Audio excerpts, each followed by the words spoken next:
Tonight on 2020 Saturday, Subject's last name is Simpson. it's the story that won't go away. O.J. Simpson. You want to make this a black thing? Well, I'm not black. I'm O.J. On the 20th anniversary of his civil verdict, an award-winning TV series. Thank you.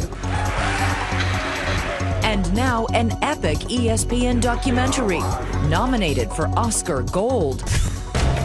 All the real players then and now. So I'm sorry. I'm sorry for all of it. The celebrity criminal, the cop who found the infamous glove, Simpson came back from Chicago and they handcuffed him. You ugly murderer! and the woman who prosecuted O.J. What was remarkable about him was his ability to turn on the charisma. He knew when the camera was on him. O.J. didn't testify then, but tonight he will. I hope you got it. I do. The deposition tapes from his civil case. Deposition of Orenthal James Simpson. For years, they were stored under lock and key. Hit her with your fist. Tonight, the stories those rare tapes will tell. What'd you do to her? I wrestled her. O.J. under oath and exposed. Why don't you ask me? I just did. Where were Why you? don't you ask me? His arrogance. I just strutted in, making jokes. Jokes? What's that? At a deposition about a double murder? And a father hell-bent on getting justice for his son. What do you think people will think watching those tapes? The real him is a violent, lying, narcissistic monster, and everybody should see them. And now they will. The O.J. Simpson tapes. Good evening, I'm Elizabeth Vargas, and welcome to 2020 Saturday. Tonight, O.J. Simpson sits behind bars in a Nevada prison, eligible for parole next October. But he is far from forgotten with the 20th anniversary of his civil verdict just this month. His so-called trial of the century is now sparking a tough new conversation about race and America today. Has it changed since his trials? And will the deposition tapes I was shown and that you're about to see change the way you now view O.J. Simpson? We start tonight with something no one can forget, the most infamous car chase in recent history. Attention all units and stations. Attempt to locate 187 suspect. June 17th, 1994. Plate 3 Delta Hotel unit. Subject's last name is Simpson. It's 7 p.m. on Friday night. At this moment, a car chase is going on. We now go to a special report. I'm Peter Jennings at ABC News headquarters. Let's immediately go to a picture in Los Angeles. We're interrupting 2020. And every single television network We are looking at pictures of Al Cowling's cars. is fixated on a single image. Down there on the ground is a white Ford Bronco. Dozens of police cars are in pursuit. In the number 3 lane at approximately 30 miles an hour. An armada of news choppers broadcasting live to 95 million people. There are about 15 California Highway Patrol cars. In the back seat is O.J. Simpson, beloved sports hero and movie star, with a loaded gun pointed at his own head. It was mesmerizing. People are stopped alongside the road. You could not stop watching. O.J. Simpson is in a Bronco. Driving slowly, with people on the sides of the road. waving and calling out his name. It was crazy. His friend A.C. Cowlings is behind the wheel. This is AC. I have O.J. in the car. He's still alive, but he got a gun to his head. After a 2-hour chase, the Bronco pulls into Simpson's Brentwood mansion. Here he is now. Here's the car pulling into the driveway. Simpson is arrested and charged with murder. It was 5 days earlier when his ex-wife, Nicole Simpson, and her friend Ron Goldman were discovered murdered. Nicole's throat slashed. She was nearly decapitated outside her condominium. It was news that spawned a media frenzy. The body of 34-year-old Nicole Brown Simpson, ex-wife of O.J. Simpson, was found after midnight. Tanya Brown is Nicole's youngest sister. All I remember is turning on the news that morning, and there was a white sheet over Nicole, and all I remember is my mom saying, "That's my kid." I remember just kind of falling to the floor. I don't know if I screamed out loud. I felt like I was screaming. It just, everything started to spiral. Kim Goldman's brother Ron had been stabbed more than 20 times. His father, Fred Goldman. It was devastating. He was always a good kid. He was fun. He had a good sense of humor, always laughing. He had a good heart. He had a good heart. O.J. Simpson was the prime suspect from moment one in this case. As police gather evidence, things are looking bad for O.J. Simpson, and he knows it. He seeks refuge at his friend lawyer Robert Kardashian's house. Kardashian later told author and filmmaker Lawrence Schiller what happened in the hours before that infamous Bronco chase. He was sitting there with the gun and his pictures of his kids and of Nicole. And then O.J. said, I'm gonna kill myself in this room. And I said, you can't. I said, this is my daughter's bedroom. He first wanted to kill himself in Kim Kardashian's bedroom. Right, Kimmy's bedroom, yeah. And Robert said, you can't kill yourself here. My little girl Kim sleeps here. Yeah. I can't have my little girl in this bedroom, and every time I come in here, I'm gonna see your body. Simpson would later explain in his deposition why he then left in the white Bronco. You left the Kardashian residence in Mr. Cowling's Bronco, correct? Correct. And did you tell anyone that you were going? No. Why did you leave? Because I wanted to go to Nicole's grave. He says he wanted to kill himself at her final resting place. It is an image of Simpson that for the public that revered him seemed unfathomable. He was an American icon, his story the American dream. He grew up in the projects of San Francisco. In ESPN Films' O.J. Made in America, he is shown as a rising football star at the University of Southern California. Hey, O.J., how are you? How's it going to work? Hard. I hope you're going to be smiling Saturday. Yeah, about 4 o'clock Saturday at 5, I'm playing too. He became a record-setting NFL running back and Hall of Famer, and then a lovable hit on the silver screen.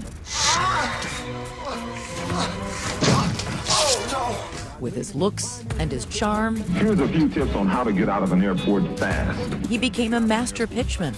Go, Juice, go! He had endorsements, and he was very well loved by everyone who he ran into. Kris Jenner is a ubiquitous television personality today, but in 1994, she is the ex-wife of Robert Kardashian and the mother of 4 young Kardashians who will eventually achieve their own modest measure of fame. She and Robert were close friends with O.J. Simpson. O.J. was one of the groomsmen at my wedding. Kris helped O.J. call the beautiful blonde waitress named Nicole Brown that he had met at a Beverly Hills restaurant. Nicole was how old at the time? 18. And you were how old? I believe 28, 29 maybe. 29. Yeah. Were you married? Yes. But 2 years later, he was divorced, and in 1985, he and Nicole were married and had 2 children, Sydney and Justin. We all bonded. There was great chemistry. It was great friendship, a great life. Nicole's sister Tanya was just 7 years old when Nicole met O.J. What were your memories of O.J.? I mean, you called him Uncle O.J. The O.J. I knew, he was fun, laid back, kind, sweet. I never heard them fight. But there were secrets behind the red carpet smiles. By 1992, they are divorced. And by 1995, the O.J. known for his charm was in a courtroom charged with murder. There's Nicole, and there's Goldman. The scene outside the courtroom got crazy. Every day, Look, here it is. there were people hawking items to buy. There were baseball caps with the names of all the lawyers on them. Seriously? There was a Judge Ito Jello mold. A Judge Ito Jello mold? And there was screaming and yelling and... O.J. did it! Inside the courtroom, prosecutor Marsha Clark tries to prove that O.J. Simpson was a serial abuser, violently beating Nicole during their marriage of 7 years. The evidence includes these photographs of a bruised and beaten Nicole. And there are the harrowing 911 calls she made asking for help. 911 emergency. Can you get someone over here now to 325 Gretna Green? He's back. Please. Well, okay, what does he look like? He's O.J. Simpson. I think you know his record. Could you just send somebody over here? He's going nuts. Just stay on the line. I don't want to stay on the line. He's going to beat the... Wait a minute. Wait. Her voice pleading for somebody to come to her house, that was so shocking to me because I had never heard that before. Lost in all the attention paid to the Simpsons' turbulent marriage is the other murder victim. He was always referred to as the other victim, and that really drove me bananas. And I remember watching the television always yelling, his name is Ron, he's got a name. He had a name and a job at the restaurant at which Nicole had dinner with her family the night of the murders. Ron was returning a pair of glasses that had been left behind to Nicole's house. His father believes he arrived just at the time Nicole was under attack. He could have run but away. He didn't. It wouldn't have been who Ron was. He wouldn't have run away. He would have wanted to help. The Goldmans are convinced the case against O.J. Simpson is a slam dunk. In addition to the history of domestic abuse, there is an avalanche of forensic evidence connecting Simpson to the crime scene. A suspicious cut on his left hand, his blood, his hair, clothing fibers, and DNA are all at the murder scene, along with a size 12 shoe print, O.J. size. And in his Bronco, blood consistent with Ron and Nicole's blood. And in his bedroom, a pair of socks with Nicole's blood. And the results of the analysis of that blood confirms Orenthal James Simpson took her very life. Every piece of evidence pointed to O.J.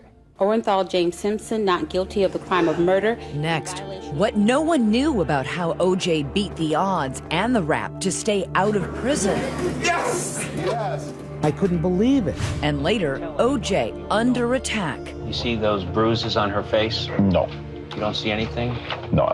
I mean, I see this eye thing. You don't think this picture reflects any bruising or injuries or marks on Nicole's face? Stay with us.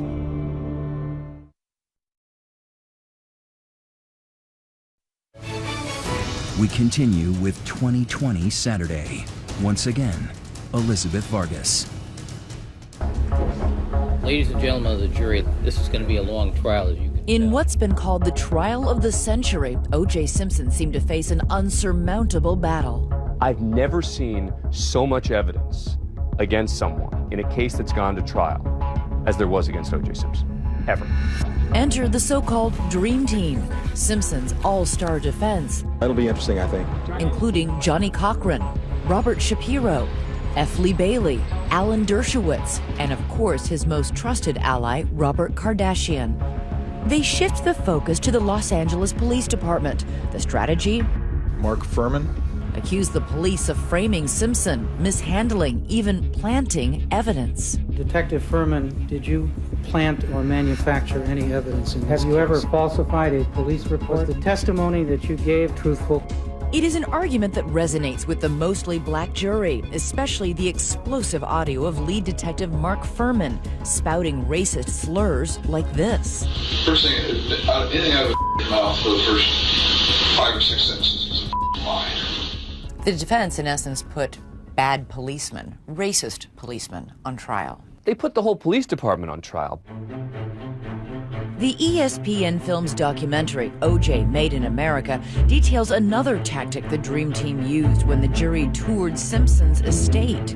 What we did that day is create an illusion. When you would walk up the grand staircase, there was a large wall with pictures of the family, pictures of friends, pictures of O.J.'s career.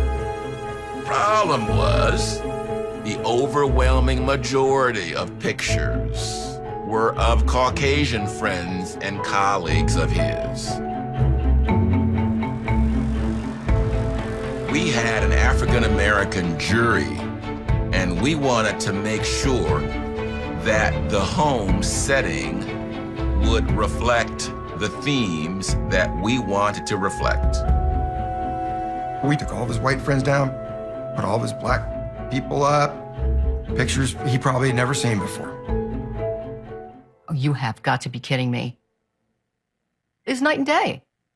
This was an African-American man's house who had no associations with any white guys whatsoever. Marcia saw the wall, and she said, "Carl, you know damn well he has never had this many black people on his wall in his entire life." I said, "Marcia, what are you talking about? How dare you accuse us of such things?" I was miserable. I was angry. That is very dirty pool. If we had had a Latin jury, we would have had a picture of him in a sombrero. There would have been a mariachi band out front. Mr. Darden? But perhaps the defense's biggest win is the prosecution's biggest blunder. They ask him to try on the bloody glove found at the scene of the crime. Nearly everyone knows what happens next. Having a problem placing the glove on his hand. What were you thinking as you watched this spectacle? I think the word spectacle is perfect. He had latex gloves on. He was trying on a glove that had been soaked in blood. So, of course, he couldn't get it on. That bloody glove becomes a rhyming rallying cry for the defense. If it doesn't fit, you must acquit. With those iconic words ringing in their ears, the jury makes its decision after nearly 9 months of testimony and not even 4 hours of deliberation. On this shift, we'll take you right through the verdict. The jury in the O.J. Simpson case has reached a verdict. Mr. Simpson has now come back to the courtroom. We, the jury, in the above entitled action, find the defendant, Orenthal James Simpson, not guilty of the crime of murder in violation of... Tell me about that moment. Shock, disbelief. How could they possibly heard all of that evidence and in a handful of hours said, not guilty? Kim Goldman's sobs fill the courtroom. This is now an indelible image from that time. Yeah, I'm sad for her. I remember that feeling. What was the feeling? Betrayed and just devastated. I just felt like we let my brother down. Kris Jenner, Robert Kardashian's ex-wife, remembers watching his face as the verdict was announced. I think he was shocked. He was definitely stunned. I mean, you could look at his face and see it. Known him my entire life.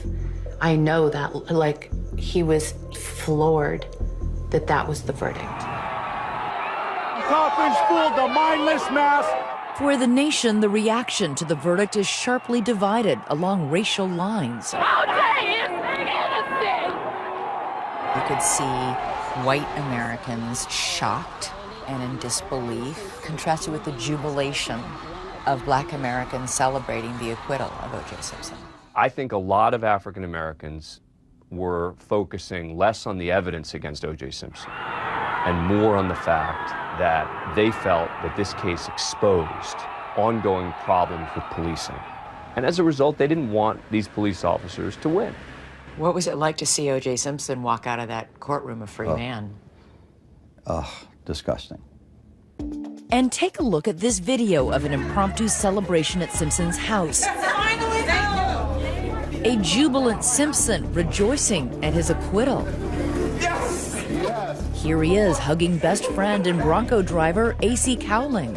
He even mocks live television news reports. Prosecution team, let the killers get away. For Kim Goldman, the sight of O.J. Simpson as a free man is unbearable. One day, she is driving through a parking lot and stops when she sees him. And I sat there and I revved the engine and I white-knuckled the steering wheel and I thought, oh my gosh, nobody's around. I could totally take him out. But instead of vengeance, the Goldman family decides to seek justice again in, of all places, another courtroom. They file a wrongful death lawsuit against Simpson.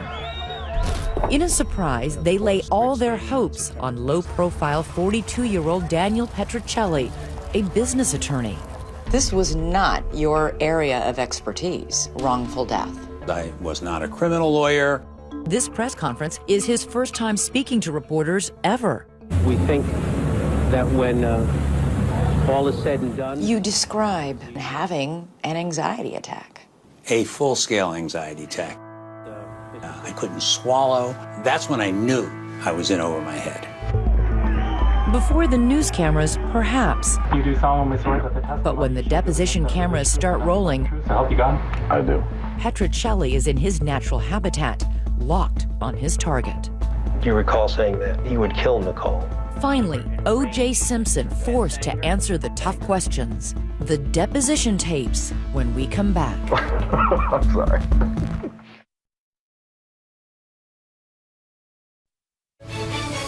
Once again, the O.J. Simpson tapes on 2020 Saturday. In the months after his acquittal, O.J. Simpson had gone back to his life in the limelight, beaming at golf outings and autograph signings.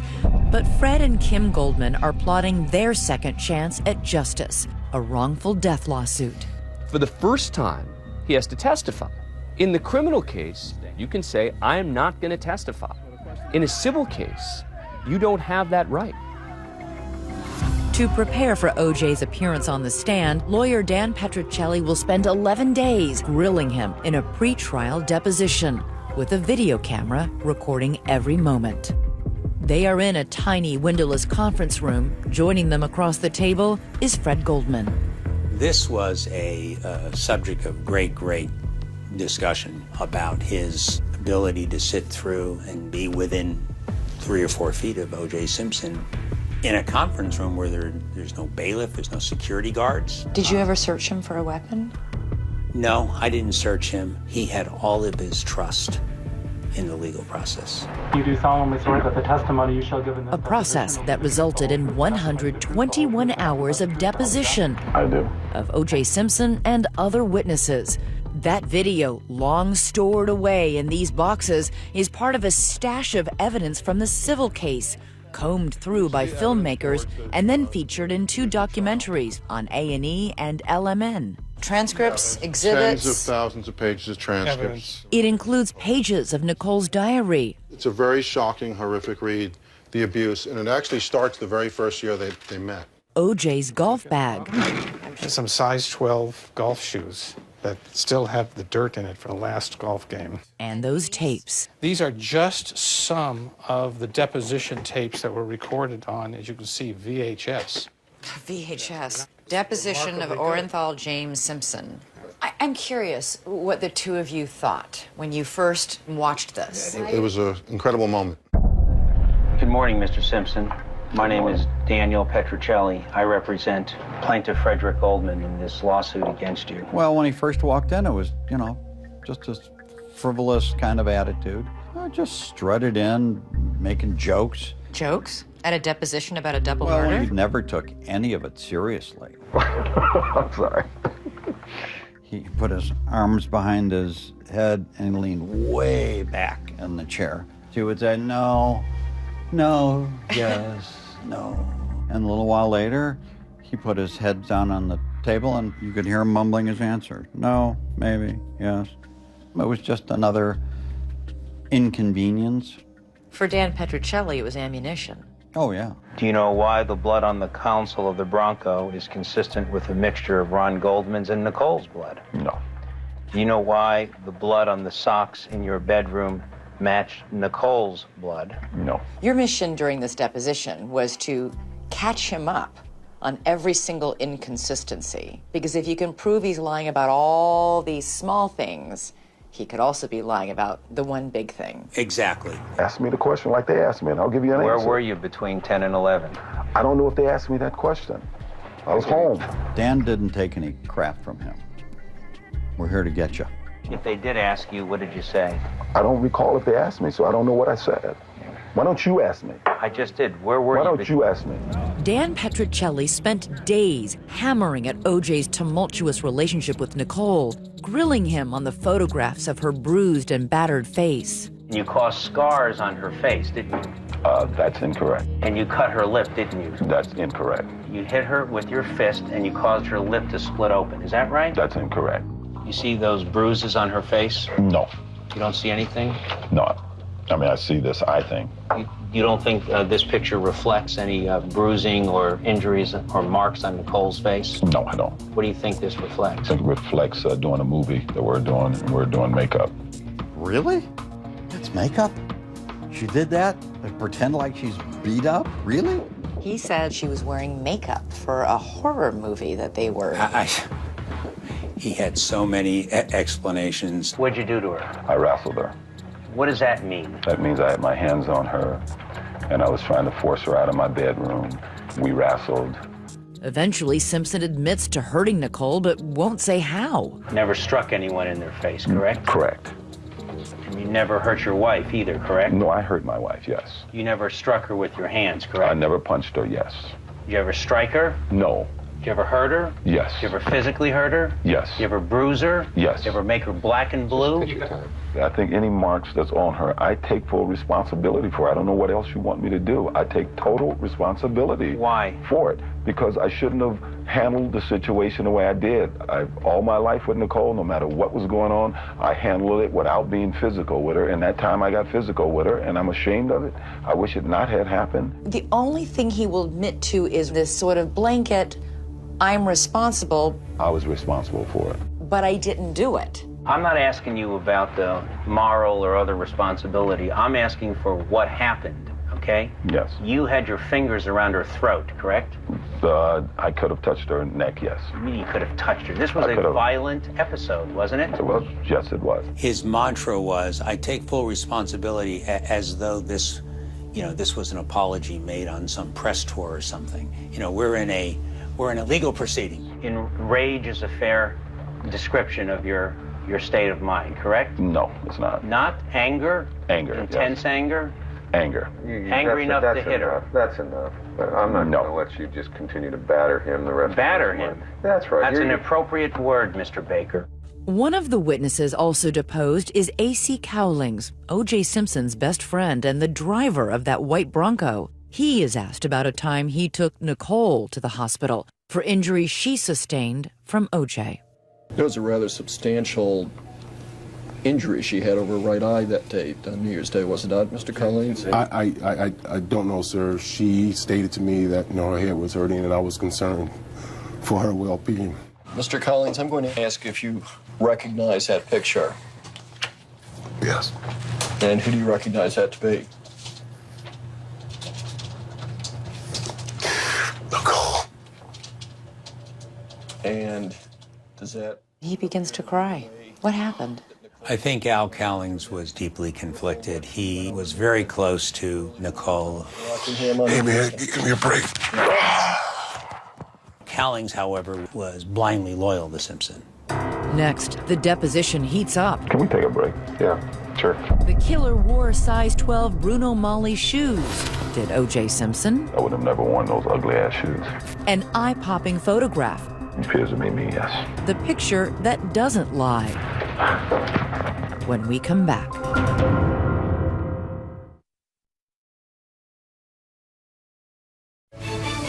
We continue with 2020 Saturday. They are the questions everyone wanted to ask and the answers everyone wanted to hear. O.J. Simpson in these deposition tapes being grilled by attorney Daniel Petruccelli about his role in the murders of Nicole Simpson and her friend Ron Goldman. Petruccelli hones in on the physical evidence, like this cut pictured on Simpson's hand after the murders. Would you remember cutting your finger? I remember bleeding. I mean, who doesn't have an idea how you have an enormous gash on your finger that requires gauze and a big bandage? I mean, We're not talking about a little paper cut. Right. Did you cut it on one of the broken pieces of glass?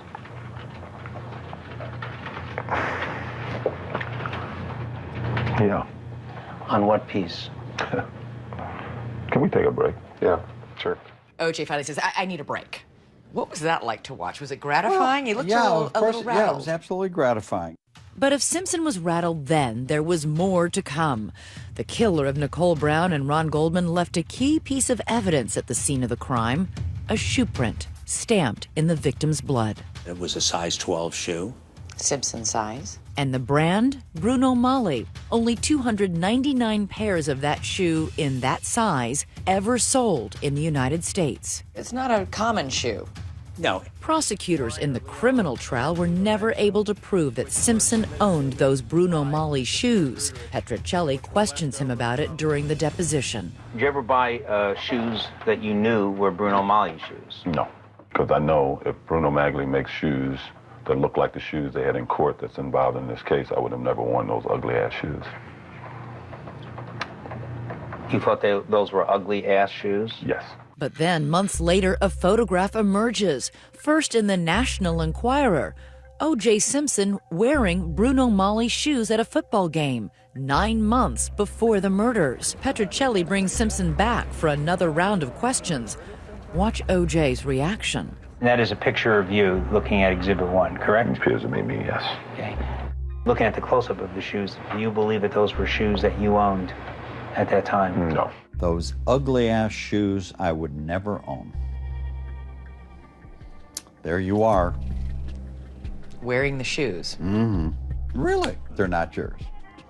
Someone put it on your feet and you didn't know it. And his story was, yeah, that's me in the picture, but those are not my shoes. Did he say that he was wearing somebody else's shoes? No, he says, I don't remember what shoes I had on that day, but I didn't have those shoes on because he knew that those were the killer shoes.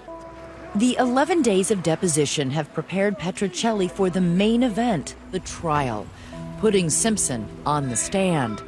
Petrocelli knows he has him where he wants him. I was ready. I knew the case inside out. There are no cameras in the courtroom. The world does not see the once confident Simpson on the hot seat and shaken. Within the first half hour or so, he was hyperventilating. Simpson was hyperventilating? Yeah, these sort of bursts of air like coming out because we were questioning him very hard about his violence towards Nicole. And by then, 30 more photographs of Simpson wearing those shoes are entered into evidence. There he is, picture after picture after picture after picture of O.J. Simpson wearing those ugly-ass shoes. Pretty damning. It was it. But perhaps the most powerful testimony is not from O.J. Simpson, but from Fred Goldman. One of the other things that you did in this trial was to put Fred Goldman on the stand, to bring the victim who, for so many, was an afterthought to life. We put up some film footage. And Fred and Ron are singing and on the stage, and it was heartbreaking. And I think I had tears streaming down my eyes, and so did all the jurors.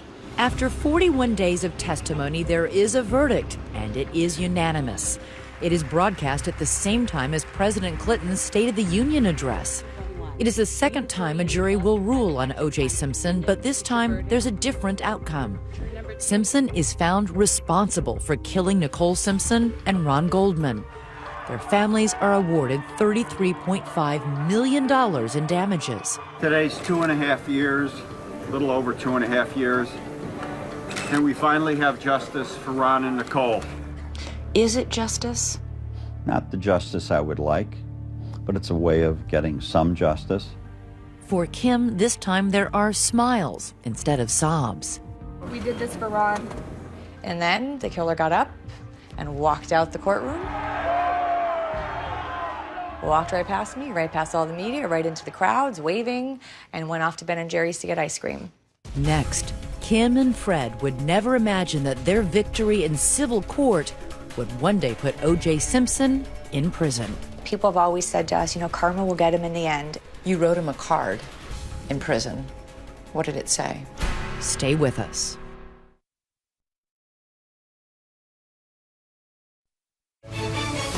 We continue with 2020 Saturday. Once again, Elizabeth Vargas. If the two trials and two very different verdicts didn't destroy the celebrity status O.J. Simpson long enjoyed, the damage was done.